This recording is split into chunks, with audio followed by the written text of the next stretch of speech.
코로나19 KBS 통합뉴스룸 이어가겠습니다. 국내 코로나19 추가 확진자가 64명 늘어 누적 확진자는 8,961명입니다. 신규 확진자 증가 수는 주춤한 반면 사망자는 7명 늘어서 110명을 넘었습니다. 그럼 먼저 KBS 재난센터 연결해서 현재 상황 자세히 살펴보겠습니다. 이정훈 기자, 지금까지 들어온 상황부터 정리해 보시죠. 네, 오늘 0시 기준 국내 코로나19 확진자는 8,961명입니다. 어제보다 64명 늘었습니다. 한 달여 만에 가장 작은 증가폭입니다. 사망자는 7명이 늘어 모두 111명인데요. 확진자 수 증가가 주춤한 것과 달리 사망자는 꾸준히 늘고 있죠. 치료 중인 확진자 가운데 여전히 위중한 환자가 많기 때문입니다. 날짜별로 중증 이상 환자 추이를 살펴봤는데요. 파란색이 중증 환자를, 붉은색이 이보다 상태가 심각한 위중 환자를 뜻합니다. 이달 초부터 급증해 중순에는 중증 이상의 환자가 90명을 넘어섰습니다. 이후론 비슷한 수준을 유지하고 있는데요. 긍정적인 신호로 볼 수만은 없습니다. 이 가운데 숨진 사람 수만큼 새로운 중증 환자가 늘어나고 있다는 뜻이기 때문입니다. 최근 요양병원 등에서 집단 감염이 잇따르면서 고령의 확진자들이 중증 이상으로 악화하는 경우가 많다는 분석입니다. 그러니까 사망자는 고령층이 많고 확진자만 보면 오히려 젊은 층이 많다면서요. 네, 나이대별로 사망자와 확진자 비율을 비교해 보겠습니다. 먼저 붉은색으로 보이는 사망자는 이 60대 이상이 전체의 90%를 차지할 만큼 고령층의 비율이 높습니다. 반면 확진자의 비율을 보면 20대가 27%로 가장 많았는데요. 애초 신천지 교인 가운데 젊은 층이 많기 때문으로 분석됐었죠. 그런데 방역당국의 조사 결과 대구 경북 이외 지역에서도 20대의 비중이 20%를 넘는 것으로 나타났습니다. 활발한 사회활동이 바이러스를 널리 퍼뜨렸다는 분석입니다. 전문가들은 젊은 층의 경우 증상이 약하더라도 본인을 통해 가족이 감염될 수 있고 또 면역 과잉 반응으로 스스로도 위험해질 수 있다고 경고합니다. 남녀노소 불문하고 강도 높은 사회적 거리 두기가 필요한 시점입니다. 지금까지 재난방송센터에서 KBS 뉴스 이정훈입니다. 정부가 방역 지침을 제대로 지키지 않고 현장 예배를 강행한 교회들에 대해서 집회 금지 명령 등 법적 조치를 취하기로 했습니다. 해외 입국자에 대한 추가 조치도 내놓기로 했습니다. 이 내용은 이병도 기자가 전하겠습니다. 정세균 국무총리는 오늘 중앙재난안전대책본부 회의에서 방역 지침을 위반한 서울 사랑제일교회 등의 단호한 법적 조치가 뒤따라야 한다고 말했습니다. 모임에 참석한 개인은 물론 우리 공동체 전체의 안위를 심각하게 위협하는 행위라고 했습니다. 지금은 전시에 준하는 비상 상황입니다. 행정명령이 엄포로만 받아들여져서는 안 될 것입니다. 앞서 정부는 종교시설과 실내 체육시설, 유흥시설에 대해 보름간 운영 중단을 강력 권고한다며 방역 지침을 담은 행정명령을 발동했습니다. 하지만 한기총 전광훈 목사가 이끄는 서울 사랑제일교회 등 전국 교회 수천여 곳이 예배를 강행했습니다. 정부는 지난 주말 현장 감독 결과를 바탕으로 2m 거리 두기 등 방역 지침을 어긴 교회들에 대해 집회금지 명령 등을 취할 것으로 보입니다. 해외 유입 차단 조치도 추가로 강화될 것으로 보입니다.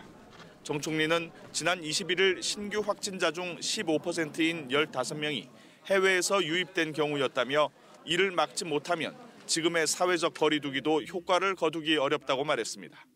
어제부터는 유럽발 입국자에 대한 전수 검사를 실시하고 있습니다만 추가 조치가 필요합니다.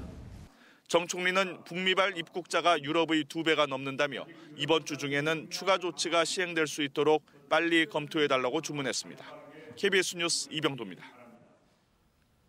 대구시는 코로나19로 생계가 어려워진 취약계층을 위한 긴급 생계 지원 방안을 발표했습니다. 자세한 내용 취재기자 연결해서 알아보겠습니다. 정혜미 기자, 긴급 생계 지원이면 저소득층이라든가 자영업자들에게 생계비를 지원하겠다는 거죠? 네, 한마디로 코로나19로 생계가 어려워진 저소득층과 자영업자 등에게 긴급 생계 자금을 지원한다는 내용입니다.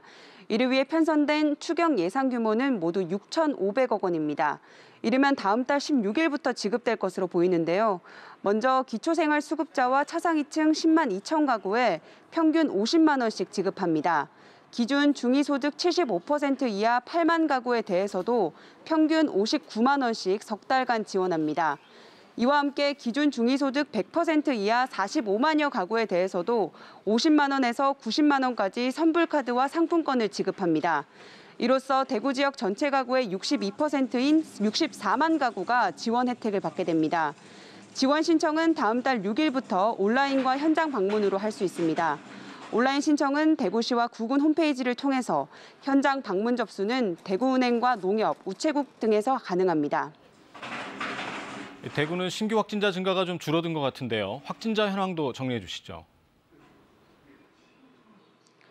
네, 오늘 0시 기준으로 대구 경북의 추가 확진자는 모두 26명입니다.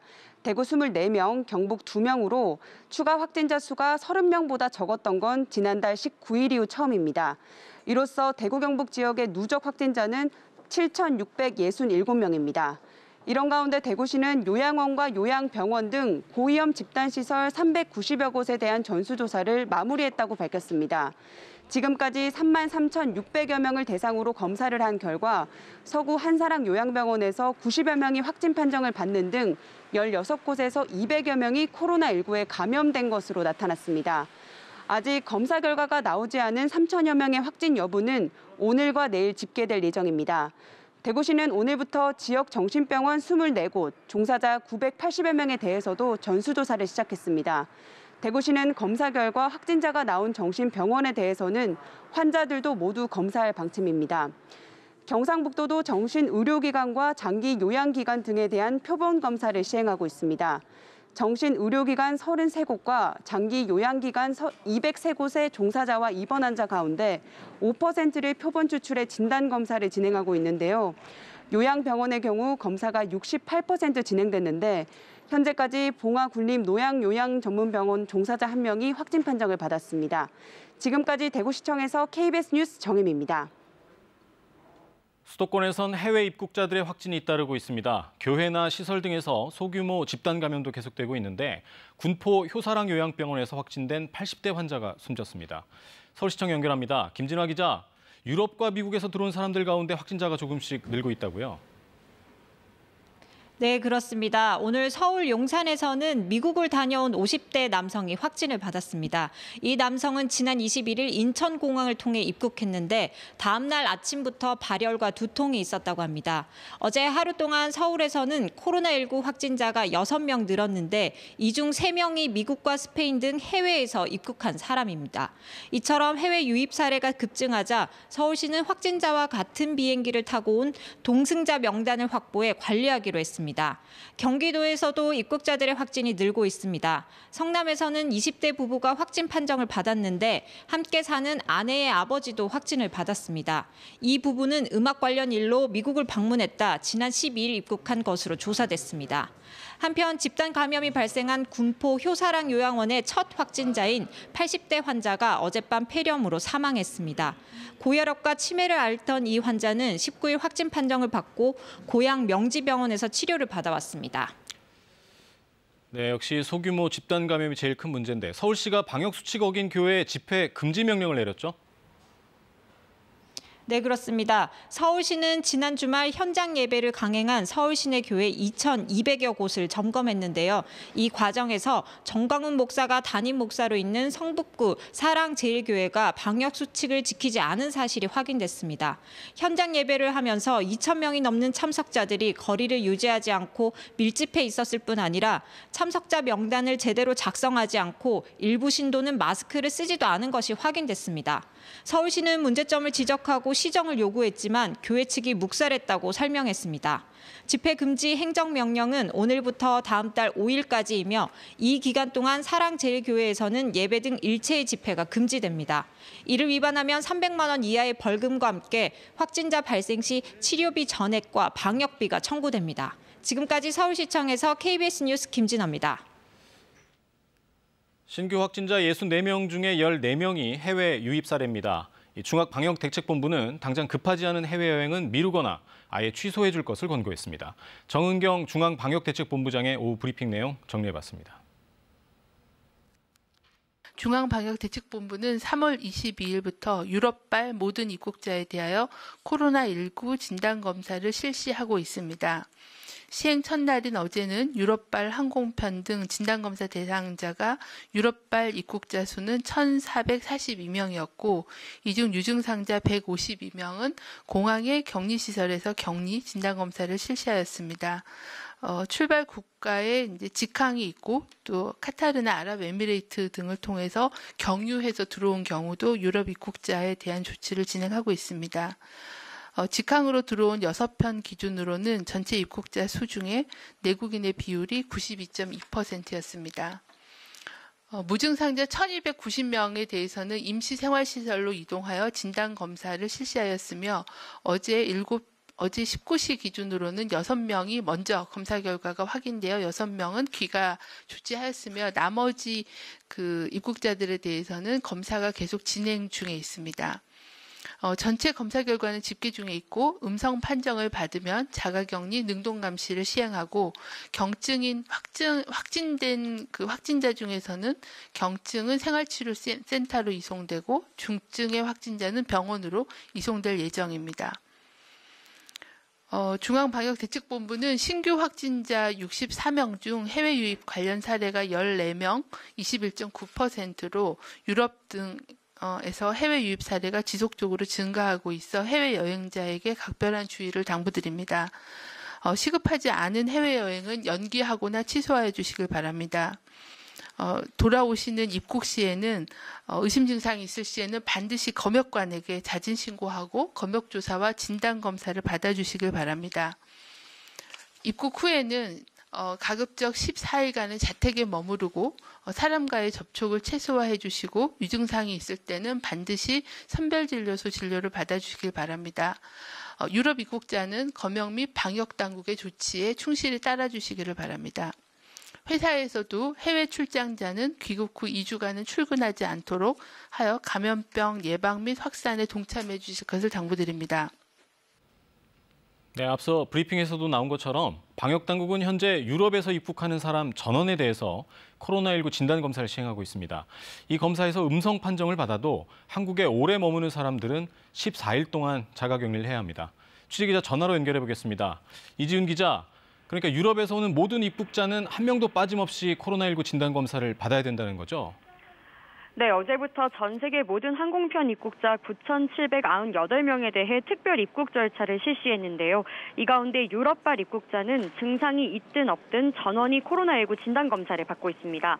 어제 유럽발 입국자 1,400여 명 가운데 증상이 있는 152명이 공항에서 격리돼 진단검사를 받았습니다. 10명 중 1명꼴로 의심 증상을 보인 건데 어제 코로나 신규 확진자 중 20%가 해외에서 유입된 사례로 확인되기도 했습니다. 어제 유럽발 항공편 6편 기준 내국인 1,221명과 외국인 103명을 합쳐 1,324명이 입국했습니다. 유럽발 항공 6편은 독일과 영국, 네덜란드, 프랑스에서 출발하는 직항 항공편과 카타르와 아랍에미리트를 경유하는 항공편이 포함됩니다. 증상이 없는 나머지 입국자는 임시생활시설로 이동해 진단검사를 받았는데 이 가운데 6명이 음성 판정이 나와 귀가했고 나머지는 검사 결과를 기다리고 있습니다. 국내 거주지가 있는 내국인과 장기치료 외국인은 음성 판정을 받더라도 14일간 자가격리를 해야 합니다. 비즈니스 목적으로 입국한 단기체류 외국인의 경우 강화된 능동감시를 받게 됩니다. 정부가 앞으로 2주 동안 강도 높은 사회적 거리 두기를 권고했는데요. 이건 어떻게 진행되고 있습니까? 네, 중앙재난안전대책본부는 일요일인 어제 전국 교회 방역수칙 준수 상황을 점검했습니다. 그 결과 전국 교회 4만 5천여 개소 가운데 57.5%가 예배를 중단하거나 온라인 예배로 전환했다고 밝혔습니다. 나머지 예배를 진행한 곳도 대부분 방역수칙을 준수한 것으로 확인됐다고 덧붙였습니다. 방역수칙 준수 현황이 다소 미흡한 곳 3,185곳에 대해서는 행정지도를 진행했다고 설명했습니다. 현재 각 교회의 주말 밀집 예배를 제한하는 행정명령이 발동된 상태인데 이를 어기면 감염병 예방법에 따라 300만 원 이하의 벌금이 부과됩니다. 방역당국은 현재 지자체의 최대 방역 인력이 투입돼 활동하고 있으며 인력이 더 필요할 경우 사회적 일자리와 공공 일자리 형식으로 방역 인력을 충원하는 방안을 검토하고 있습니다. 지금까지 문화복지부에서 KBS 뉴스 이지윤입니다.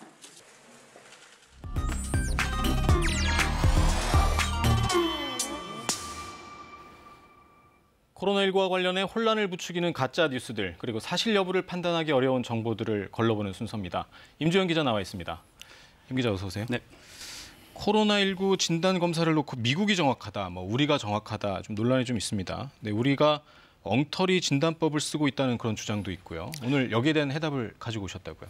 네, 이 코로나19 음성 판정을 받았던 환자가 나중에 검사해봤더니 다시 양성이 되더라. 이렇게 결과가 뒤집히는 경우가 나올 때마다 계속 그런 의문이 제기되었습니다. 근데 누가 더 정확하다? 이건 지금으로서는 알 수가 없습니다. 왜냐하면 국가별로 자체 연구진의 판단에 더해서 또 세계적으로 권위 있는 어떤 기관들 그리고 선진국 사례들을 종합적으로 참고해서 진단 방식을 이제 나라마다 결정을 하는데요. 그러니까 여러 가지 진단 방식 중에 무엇을 택하든지 간에 현재로서는 100% 완벽하다 이런 거 없고 그리고 또 논란이 없는 방식도 없는 상황입니다. 다만 이제 해외에서는 오히려 한국의 그 검진 사례가 좀 비교적 좋은 사례로 주목을 받고 있는 상황이고요. 좀 차근차근 살펴볼까요? 우선 진단 방식이 이렇게 여러 가지가 있는 이유가 뭔가요? 그게 이제 코로나19 바이러스가 가지고 있는 그 표적 유전자가 여러 개가 있기 때문입니다. 그러니까 표적 유전자가 검출이 돼야 이제 확진 판정을 받게 되는 거거든요. 네. 그러니까 알파벳으로 N 그리고 E, S, RD, RP 등 여러 가지 종류가 있습니다. 용어가 좀 어려운데요. 그러니까 보통 E와 N 그리고 RD, RP 이 세 가지 유전자 중에서 2개 이상이 나오게 되면 양성으로 판단을 하게 됩니다. 3개 중에 2개요? 네. 근데 이제 세계적으로 진단 방식도 조금씩 변화해 왔거든요. 그러니까 코로나19 발병 초기에는 WHO가 독일 또 홍콩 등 7개 나라들의 사례를 이제 설명을 하면서 진단 방식을 소개를 했는데 당시 이제 가장 앞서서 개발한 게 독일이었습니다.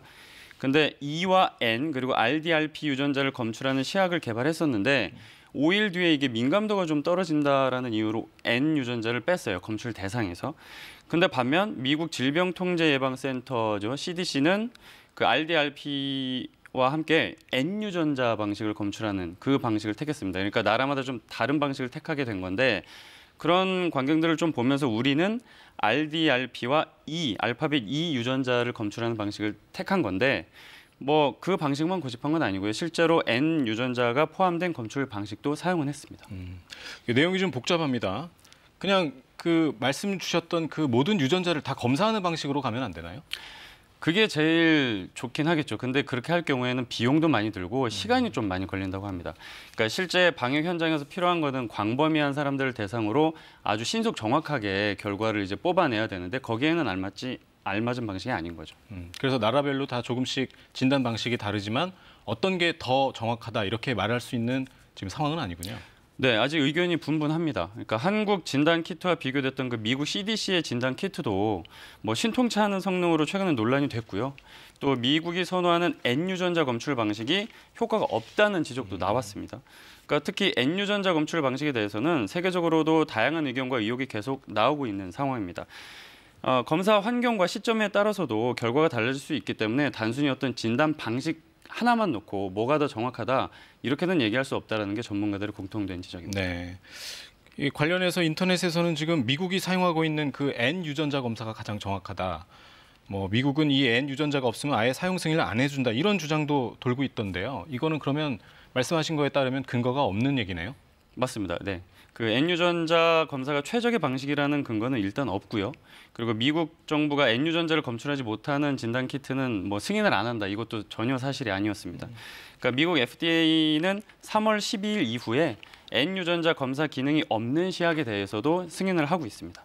아, 승인을 하고 있군요. 네네. 그럼 앞으로는 어떻게 됩니까? 계속 이런 방식의 진단 검사를 해야 됩니까?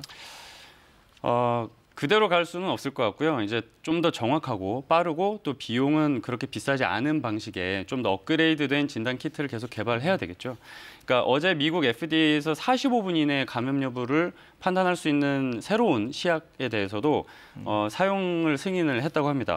그러니까 그런 것처럼 현재 여러 나라의 여러 업체들이 좀 더 고성능의 진단 키트를 개발하고 있는데요. 그러니까 지금까지의 진단 도구는 워낙 상황이 급하게 돌아가다 보니까 말 그대로 긴급하게 승인을 한 제품이었는데 이제 좀 관련 연구를 더 해서 정확도를 높이는 방식으로 진단 키트를 개발해야 된다. 그런 것들이 전문가들 공통적으로 지적하는 내용입니다. 네, 최근 기사들 보니까 우리 진단 키트가 해외에도 수출이 많이 되던데 그만큼 우리 진단 키트가 정확하다, 신뢰를 받고 있다. 이런 방증도 될 수 있다는 얘기 같습니다. 네. 네, 임 기자 오늘도 수고하셨습니다. 네. 네, 지금부터는 나라 밖 상황 살펴보겠습니다. 일본 아베 총리가 도쿄올림픽의 연기 가능성을 처음으로 언급했습니다. 국제올림픽조직위원회 IOC도 연기는 선택 사항 중 하나라고 입장 변화를 보였고 캐나다는 아예 올림픽 불참을 선언했습니다. 이 소식은 도쿄에서 이민영 특파원입니다. 도쿄올림픽을 예정대로 개최하겠다고 주장하던 아베 일본 총리가 연기 가능성을 처음 언급했습니다. 아베 총리는 오늘 일본 참의원 예산위원회에 출석해 도쿄올림픽을 완전한 형태로 실시할 수 없다면 연기를 검토하겠다고 말했습니다. 仮にそれが困難な場合にはアスリートの皆さんのことを第一に考え延期の判断も行わざるを得ないと考えています. 하지만 취소는 선택지 중에 없다고 선을 그었습니다. 도쿄올림픽 조직위원회도 연기에 대비한 업무에 착수했습니다. 도쿄올림픽 조직위 무토 사무총장은 세계 상황이 좋지 않아 연기할 필요성이 있다는 의견을 어젯밤 국제올림픽위원회 IOC에 전달했다며 연기될 경우 어떤 문제점이 있는지 등을 파악해 IOC와 논의하겠다고 밝혔습니다. 대회 강행을 주장하던 IOC도 입장 변화를 보였습니다. 토마스 바흐 IOC 위원장은 코로나19의 대유행으로 도쿄올림픽을 연기하는 방안이 하나의 선택사항이라고 밝혔습니다. 연기 등을 포함한 결정을 4주 안에 내릴 것이라고도 덧붙였습니다. 이런 가운데 캐나다 올림픽위원회가 참가 예정국 가운데 처음으로 2020년 도쿄올림픽 불참을 선언했습니다. 그러면서 1년 연기를 요구했습니다. 호주 올림픽위원회도 올해 7월에 대회가 열리지 못하는 것은 분명하다며 선수들은 올해가 아닌 내년 올림픽에 대비해야 한다는 성명을 발표했습니다. 도쿄에서 KBS 뉴스 이민영입니다. 미국 트럼프 대통령이 코로나19와 관련해 북한을 지원할 수 있다는 뜻을 다시 한번 밝혔습니다. 보건협력으로 냉각 끼인 북미 관계에 물꼬가 트일지 관심이 모입니다. 워싱턴에서 서지영 특파원입니다. 트럼프 대통령이 북한의 코로나 바이러스 관련 지원 의사를 공개적으로 밝혔습니다. 코로나19 관련 북한의 협조 의향을 밝히는 편지를 보냈는지 묻는 질문에 지원이 열려 있다고 말했습니다. We are open for helping other countries. And there's a very serious time and North Korea is going through something. 다만 북한이 무슨 일을 겪고 있는지에 대한 구체적인 정보는 밝히지 않았습니다. 앞서 에이브럼스 주한미군 사령관이 코로나19 여파로 북한군이 한 달간 봉쇄됐다 최근 훈련을 재개했다고 언급한 만큼 북한 내 발병 사례가 있다는 점을 시사한 것으로 보입니다. 북한과 이란 등을 돕게 된다면 영광일 것이라며 협력 의사를 거듭 강조했습니다. I have let it be known that we'll help people, including North Korea, including Iran, and including many other countries. It's very important to do that. 트럼프 대통령의 이 같은 발언은 전날 김여정 노동당 제1부 부장이 트럼프 대통령의 친서를 받았다고 언급한 다음 날 나왔습니다. 앞서 폼페이오 국무장관이 북한과 이란 주민 모두에게 인도적 지원을 제안했다고 지원 의사를 밝힌 뒤 연장선상에서 이뤄진 것으로 보입니다. 이와 관련해 유엔 안보리 대북제재위원회는 지난달 체온계, 인공호흡기 등 코로나19 관련 제품에 대해 제재 면제 대상으로 승인한 바 있습니다. 아직 북한은 공식적으로 코로나19 확진자가 없다는 입장을 고수하고 있지만 방역물자 지원을 받아들일 경우 코로나19 사태를 계기로 경색된 북미 간 협력에 일단 물꼬가 트일 것으로 보입니다. 워싱턴에서 KBS 뉴스 서지영입니다. 미국에선 코로나19 환자가 연일 급증하면서 누적 확진자가 3만 명을 넘어섰습니다. 여긴 특히 마스크나 수술복 같은 필수 의료 장비가 부족해 더 큰 우려를 낳고 있습니다. 워싱턴에서 김은규 특파원입니다. 코로나19와 맞선 미 의료진들이 마스크, 가운, 보호 안경 등 의료용 필수 장비가 부족하다고 호소하는 모습입니다. 주에 따라 차이가 있는데 적게는 일주일, 길어야 3주 버틸 분량밖에 없다고 합니다. Doctors' offices have very little of this equipment left or available to them, so physicians are reusing masks. 주끼리 서로 마스크와 가운을 갖겠다고 경쟁하고 연방 정부는 또 독자적으로 물량을 확보하려다 보니 상황은 악화 일로입니다. 국가가 이 모든 것을 통제하는 의료 장비 구매 국유화 주장까지 나왔습니다. The federal government should nationalize medical supply acquisition. 트럼프 행정부는 의료 장비 부족이 심각한 워싱턴, 뉴욕, 캘리포니아주에 우선 의료 장비를 보내고 있다고 밝혔습니다. 4 large federal medical stations with 1,000 beds for New York, 8 large federal medical stations with 2,000 beds for California. 마스크, 보호환경 등 의료진 보호 장비도 보내는 중이라고 했습니다. 하지만 전국적인 현상이라 의료장비 부족 문제가 언제 해결될지는 불확실합니다. 의료용 마스크 부족은 위험 수준입니다. 재사용 이야기까지 나옵니다. I'm saying 55 million. How could it possibly be such a number? And they say, oh, that's just a small fraction of what we need. And I said, why aren't we sanitizing masks? 미국의 코로나19 확진자는 잠정 3만 명을 넘어섰고 사망자는 409명입니다. 의료용 마스크 공급 부족은 시작됐는데 일반 마스크 이야기는 아직 나오지도 않았습니다.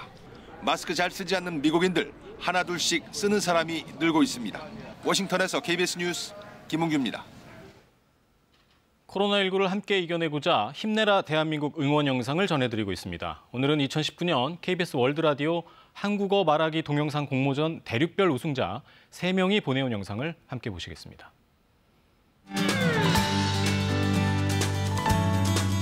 안녕하세요. 작년에 KBS 월드라디오 한국어 말하기 동영상 공모전에서 우승한 터키의 엘리프입니다. 대구와 경북에 계신 분들과 모든 한국 분들께 이 영상으로 응원 메시지를 보내드리고 싶습니다. 한국은 이렇게 어려움에 처했을 때마다 지혜를 갖고 힘을 합쳐서 이겨내지 않았습니까? 저 이번에도 잘 버티고 이겨낼 수 있을 거라고 믿습니다. 한국은 해낼 것입니다. 그래서 항상 응원하고 있습니다.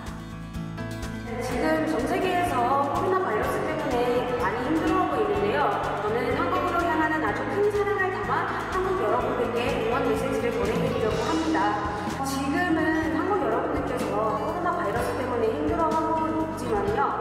저는 그래도 한국이 금방 극복할 수 있다고 생각을 하고 있습니다. 저만큼 한국을 사랑하는 사람들이 많이 있으니까요. 그 사람이 옆에 있다 생각하시고 끝까지 힘을 내셨으면 좋겠다는 말씀을 드리고 싶습니다. 대한민국 화이팅! 싱가포르 기스라고 합니다. 다들 몸조리 잘 하시고 마스크 꼭 챙겨 입고 손 꼭 씻으세요. 다들 화이팅 합시다. 아자아자 화이팅! 감사합니다. KBS 통합 뉴스룸에선 시청자 여러분의 소중한 영상을 전해드리고 있습니다. KBS 뉴스 앱이나 카카오톡, SNS로 참여해 주시기 바랍니다. 날이 많이 건조합니다. 서해안을 제외한 전국으로 이 건조특보가 확대됐는데요. 불씨 관리에 신경 쓰셔야겠습니다. 내일도 낮 기온은 20도 안팎까지 오르면서 날이 포근하겠지만 일교차가 크기 때문에 옷차림에 신경 쓰셔야겠습니다. 내일 새벽부터 아침 사이에 안개가 끼겠습니다. 서울을 비롯한 경기 남부, 충청 지역에서는 오전에 미세먼지 농도가 짙게 나타나겠습니다. 내일 아침 기온은 서울이 5도 등으로 오늘과 비슷하겠고 낮 기온도 오늘과 비슷할 것으로 보입니다. 바다의 물결은 전해상에서 잔잔하게 일겠습니다. 모레 밤에 제주도를 시작으로 목요일은 전국에 비가 내리겠습니다. 기상정보였습니다. 코로나19 KBS 통합뉴스룸은 7시 뉴스로 이어집니다. 고맙습니다.